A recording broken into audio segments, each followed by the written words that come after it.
The end of all video games is coming unless studios change this right now. They just need to stop making shitty games.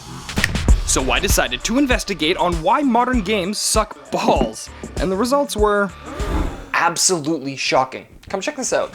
Elden Ring, 107 hours. Skyrim, 232. Witcher, 172. And the Dying Light sequel, up to 500 hours to fully complete. They're all bragging about their playtime, but we all know that not every minute and not every experience is enjoyable. Gamers, they want value, yes? Of course they do, they want to get their money's worth. However, studios have defined value as dollar per playtime ratio. Agreed?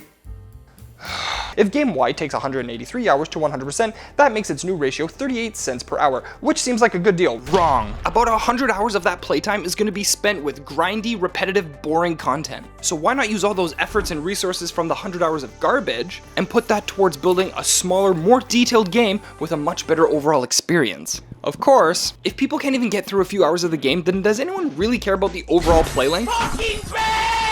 Which led me to my second head-smashing conclusion. Why are games being released unfinished? No campaign multiplayer at launch, a small selection of multiplayer game types. And when you do finally get onto a server, it crashes constantly. Having a few bugs at launch is fine, but having an almost unplayable game at launch is just toxic. Imagine getting a brand new pair of shoes, and there's no heel on it. Shoe companies can't get away with that. How come gaming studios can? If the game isn't ready, then don't launch it. Now I understand that they have deadlines and budgets, however, if they were to get rid of some of the garbage like we talked about prior, then the time to produce these games would be cut in half, and that's a win-win for everybody. That's when it hit me, and it all came together. Why are games trying to do it all? So I asked, what makes a great game great? And I found this. There are actually only 3 archetypes that encompass all genres of gaming. There are skill games like your Call of Duties, your Fortnites, and your Super Smash Brothers. Your laid-back casual games like your Minecrafts, your Angry Birds, and your Plants vs. Zombies. And finally, the narrative-driven games, your MMOs, your vast open world games, and most platformers.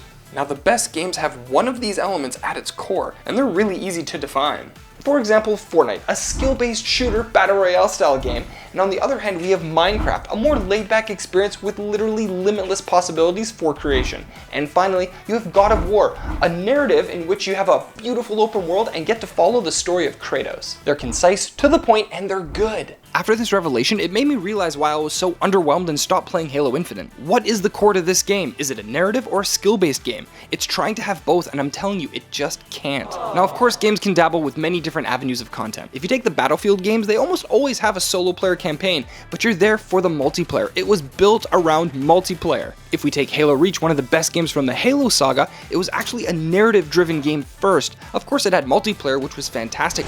Double kill. But at its core, it was about unraveling the story of what led us to Halo Combat Evolved. So where does that leave us after all the research was done?